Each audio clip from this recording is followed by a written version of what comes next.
Il était une fois, dans un royaume lointain, une forêt enchantée appelée la forêt des merveilles. Cette forêt était remplie de créatures magiques, de plantes lumineuses et de ruisseaux chantants. Les arbres y étaient si hauts qu'ils semblaient toucher le ciel, et leurs feuilles brillaient de 1000 couleurs. Au centre de cette forêt vivait une petite fée nommée Lila. Lila était une fée curieuse avec des ailes scintillantes et une robe faite de pétales de fleurs. Un jour, en explorant un coin reculé de la forêt, elle trouva une vieille carte cachée dans un tronc d'arbre. La carte montrait l'emplacement d'un trésor caché, un trésor capable d'exaucer n'importe quel souhait. Excitée par cette découverte, Lila décida de partir à l'aventure pour trouver le trésor. Elle savait que le voyage serait long et difficile, mais elle était déterminée. Elle prit son petit sac à dos et y mit quelques provisions, des baies sucrées, du miel doré, et une gourde remplie d'eau cristalline. En chemin, Lila rencontra plusieurs amis magiques.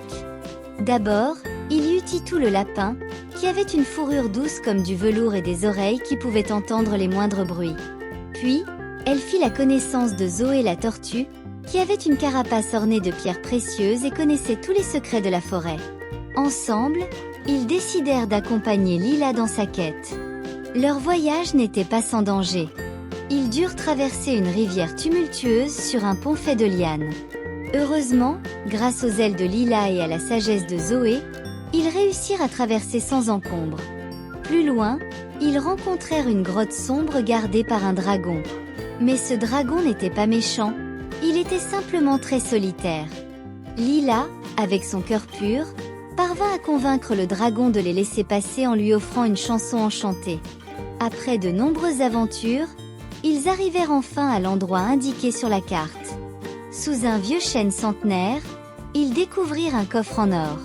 En l'ouvrant, une lumière éblouissante en sortit, révélant le trésor tant recherché.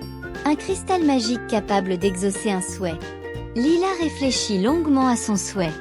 Elle aurait pu demander n'importe quoi, mais elle choisit de faire un souhait pour le bien de tous ses amis et de la forêt. Elle souhaita que la forêt des merveilles soit toujours protégée, et que toutes les créatures qui y vivaient soient heureuses et en sécurité. Grâce au souhait de Lila, la forêt devint encore plus belle et prospère. Les arbres grandirent plus forts, les fleurs fleurirent plus éclatantes, et les ruisseaux chantèrent plus joyeusement. Lila et ses amis continuèrent à vivre des aventures magiques, sachant que tant qu'il avait de l'amitié et de la magie, il pourrait surmonter n'importe quel obstacle.